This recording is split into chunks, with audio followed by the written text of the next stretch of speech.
Common entrance examination सबका करा। NEET में जो आपने धांधली देखा, आईआईटी का जो कोचिंग सेंटर्स का माफिया देखा, अब आपको ये सारे सेंट्रल यूनिवर्सिटीज में और एनईपी के नाम पे दिखेगा। हमारे साथ प्रोफेसर लक्ष्मण यादव है, हम चाहेंगे कि इन चीजों को लेकर। Thank you. शुक्रिया मला जी। आज राष्ट्रीय शिक्षा नीति के ऊपर जो ये प्रेस कॉन्फ्रेंस है, उसमें मैं अपनी बात की शुरुआत दो कहानियों से करना चाहता हूं। पहली कहानी एक ऐसे बच्चे की है जो गुजरात में पैदा हुआ, जिसने बचपन में एक बार देखा कि तालाब में मगरमच्छ भगवा झंडे को लेकर के डुबो रहा था। वो बच्चा तालाब में कूद करके मगरमच्छ से लड़ते हुए भगवा झंडे की रक्षा कर लेता है। कुछ दिन बाद वो बच्चा स्टेशन पर चाय बेचता है और उसके बाद 35 साल की लंबी तपस्या पर निकल जाता है और फिर वो स्वयं सेवक बन करके इस देश का प्रधानमंत्री बने। और प्रधानमंत्री बनने के बीच में, प्रधानमंत्री बनने के बाद पता चलता है कि अब मेरे अपने दिल्ली विश्वविद्यालय से एक डिग्री भी हासिल किया होता है जो कि फेक होती है। ये कोई कहानी नहीं, 2025 या 2030 में क्लास 1 के टेक्स्ट बुक में लगा हुआ पहला चैप्टर हो सकता है। और दूसरी कहानी एक ऐसे बच्चे की है जो उत्तराखंड में पैदा होता है, जो कुछ दिन बाद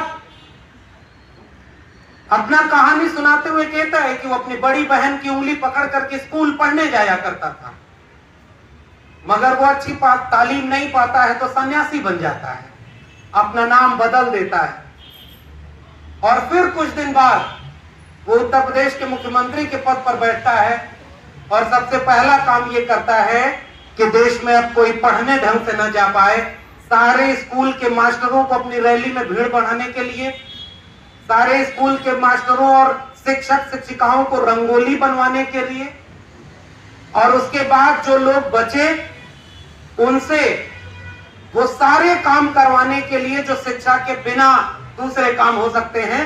और फिर एक दिन वो बैठ करके कुर्सी पर कहता है कि शिक्षकों की जरूरत क्या है, और वो व्यक्ति उत्तर प्रदेश का मुख्यमंत्री बनता है। ये उस चैप्टर का दूसरा अध्याय हो सकता है उस क्लास का। असल में नई शिक्षा नीति, राष्ट्रीय शिक्षा नीति उसी दिशा में जा रही है जो आपको गलत इतिहास पढ़ाए। जब लाल किले की प्राचीर से लेकर संसद के गलियारों तक झूठ बोला जा रहा हो, तो फिर ऐसी शिक्षा की जरूरत ही क्या है जो सच पर जोर दे। एक जमाने में निदा पाटली ने लिखा था कि बच्चों के नन्हे हाथों को चांद सितारे छूने दो, 4 किताबें पढ़कर वो भी हम जैसे हो जाएं। आज कुछ लोग जब इस मुल्क के हुक्मरान बने तो उन्होंने ये सोचा कि 4 किताबें पढ़ने का मौका तो हमें मिला नहीं, हमने नफरत फैलाकर इस देश में कुर्सी हासिल की, और उस नफरत के खिलाफ जो हमने झूठ बोला था चुनाव प्रचार के दौरान, उस झूठ के खिलाफ जो सबसे मुखर आवाजें आई वो देश के विश्वविद्यालयों से आई। इसलिए उन्होंने शिक्षा को, विश्वविद्यालयों को बर्बाद करने का सबसे प्राथमिक जिम्मा बना लिया, और उसका एक मुकम्मल दस्तावेज है नई शिक्षा नीति, राष्ट्रीय शिक्षा नीति। ये वही शिक्षा नीति है जो ये सुनिश्चित करेगी कि हम सबको पढ़ने का मौका न दें। क्या पढ़ाया जाएगा, मैंने सिलेबस की वानगी बताई। आप हरियाणा राज्य का एक फरमान देखिए जिसमें गीता का एक अध्याय पढ़ाने जाने का फरमान जारी कर दिया गया। जब गीता पढ़ाई जाएगी, जब वेद पढ़ाए जाएंगे, तो फिर चांद सितारों की बातें क्या होंगी? फिर वो झूठ कैसे चलेगा कि नाली के गैस से भी चाय बनती है? बादल आ जाए तो रडार काम नहीं करता। गणेश जी पहली प्लास्टिक सर्जरी है।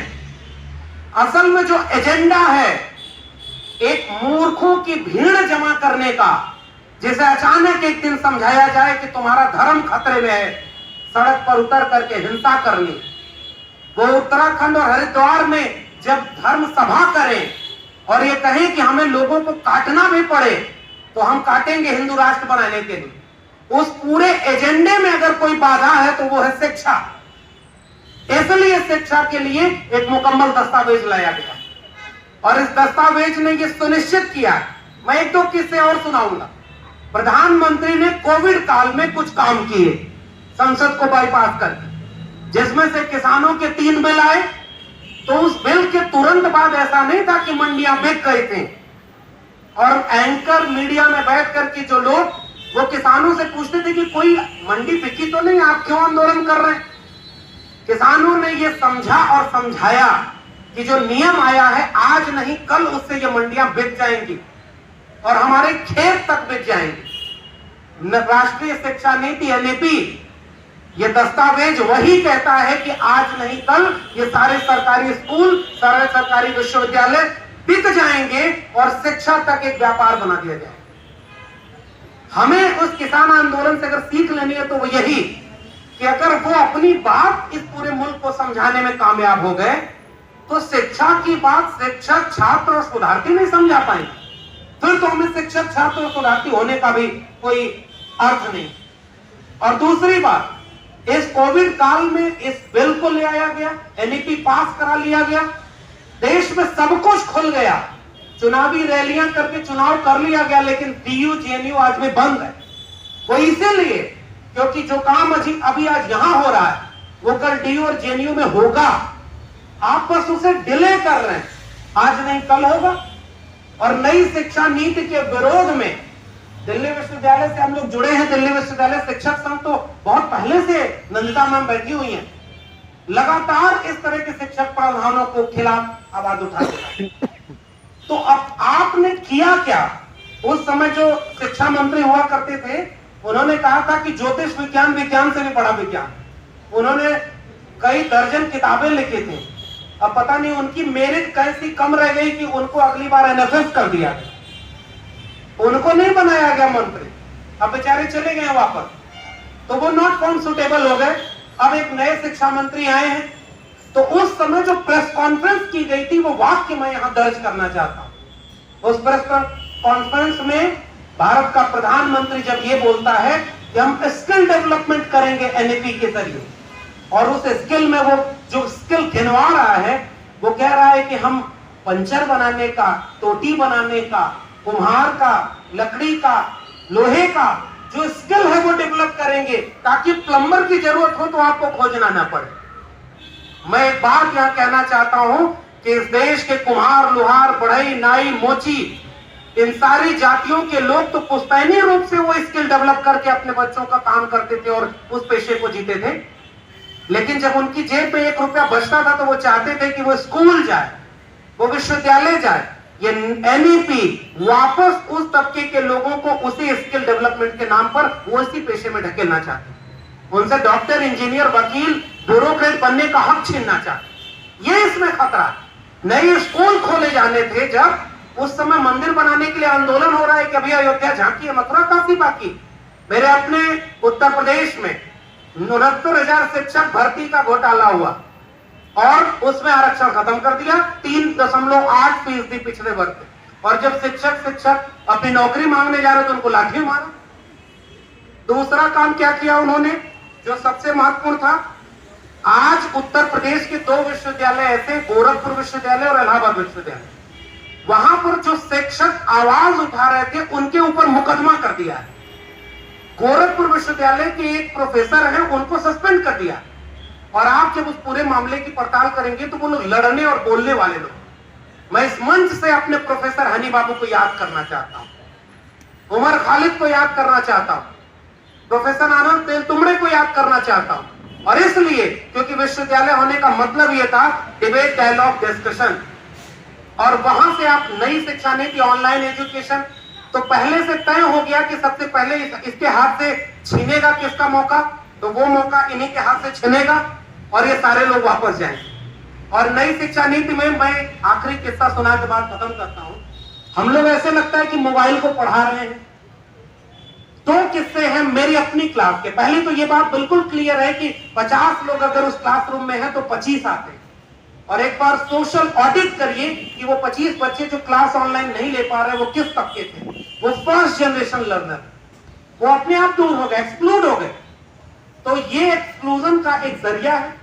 एक बच्चे को मैंने कहा कि तुम माइक ऑन करके इस बात का जवाब दो, उसके पीछे से आवाज आ रही थी मशीन की। तो मैंने उससे पूछा तुम कहां हो, तो वो कह रहा है कि मैं फैक्ट्री में काम कर रहा हूं और यहीं से आपकी क्लास में। वो आखिरी है जो यहाँ फैक्ट्री में काम करते हुए भी क्लास ले पा रहे, क्योंकि उसके बाद फिर कोई ऑनलाइन टीचिंग, ऑनलाइन एजुकेशन के लिए अपने बच्चों को नहीं भेजा। और दूसरा बच्चा हर 2 मिनट पे अपने माइक ऑन करके कोई ना कोई सवाल का जवाब देने लगे। तो मैंने उससे पूछा कि तुम इतना क्यों बोल रहे हो, दूसरों को मौका दो। तो उस बच्चे ने कहा कि देखिए सर, मैं बहुत देर तक अगर मोबाइल लेके बैठा रहता हूं तो मेरी माँ को लगता है कि मैं पढ़ाई नहीं कर रहा, मोबाइल चला रहा हूं, इसलिए कोई ना कोई काम लगा देती है मुझे, इसलिए मैं बीच में बोलते रहता हूं ताकि उन्हें भी लगे कि मैं क्लास लेता हूं। आप मजाक बना रहे हैं दरअसल पूरी शिक्षा व्यवस्था का। और इसके जरिए आपने जो ग्रेडेड ऑटोनॉमी की बात है इस मंच से की गई होगी, आप एक नई वर्ण व्यवस्था लागू कर रहे हैं। ए ग्रेड के विश्वविद्यालय सबसे टॉप के इस वर्ण व्यवस्था में होंगे। वहां कौन पढ़ेगा, कौन पढ़ाएगा ग्रेडेड ऑटोनॉमी से, वो ए ग्रेड के विश्वविद्यालय। A++ वो सारे ऑटोनॉमस हो जाएंगे, बी ग्रेड, सी ग्रेड। मैं तो चिंता करता हूं कि उत्तर प्रदेश में जब रामराज आ गया है तो वहां पर कौन सा विश्वविद्यालय A++ होगा। वहां तो इमारतें हैं, केवल शिक्षक है नहीं। तो वो जो ग्रेडेड ऑटोनॉमी थी और उसके जरिए जो एक्सक्लूजन था, 45,000 डिग्री कॉलेजों को बंद करके आप 15,000 डिग्री कॉलेज करने वाले, आप स्कूलों को बंद करके मेटा स्कूल खोलने वाले। अब हमने सर्व शिक्षा अभियान के जरिए ये कोशिश की कि गांव के सबसे नजदीक में स्कूल हो ताकि सबसे कमजोर तबके के बच्चे भी स्कूल जाएं। और वहां मिड डे मील में जाति देख करके कि वो भोजन बनाने वाली की जाति दलित है और बच्चे खाना नहीं खा रहे हैं, उस जगह पर आप कल्पना कर सकते कि मेटा स्कूल में कोई पढ़ने जाएगा। विश्वविद्यालय और स्कूल बर्बाद किए जा रहे हैं ताकि मंदिर की लड़ाई मजबूती से लड़ी जा सके। इसलिए मेरी अपील है इस प्रेस कॉन्फ्रेंस के जरिए कि अगर आप किसी भी तरह से आइडिया ऑफ इंडिया को बचाना चाहते हैं, डॉक्टर अंबेडकर ने बॉम्बे लेजिस्लेटिव असेंबली में कहा था कि आप अपने बजट का सबसे बड़ा हिस्सा शिक्षा पर खर्च करिए और शिक्षा देना राज्य की जिम्मेदारी। ज्योतिबा फूले ने हंटर कमीशन के सामने जो रिप्रेजेंटेशन दिया था 1882 में, उसमें उन्होंने कहा था इस देश में अगर सबसे वंचित तबके को आप मुक्ति देना चाहते हैं तो उनको शिक्षित करिए और इसकी जिम्मेदारी शिक्षा की जिम्मेदारी राज्य की। आज वापस मनुस्मृति के देश में हमको ले जाने की कोशिश है और यह सबसे खतरनाक दस्तावेज एनईपी है। इसलिए किसानों के आंदोलन से सीख लेते हुए उससे बड़ा आंदोलन इस देश में नई शिक्षा नीति को बचाने के लिए खड़ा करना होगा, वरना इस गुनाह में हम इसलिए शरीक होंगे क्योंकि हम वो आखिरी पीढ़ी होंगे जो इस तरह के एजुकेशन सिस्टम का लाभ तो ले पाए थे लेकिन हम उसे बचाने में कामयाब नहीं। आपने मुझे बोलने का मौका दिया, बहुत बहुत शुक्रिया। Thank you.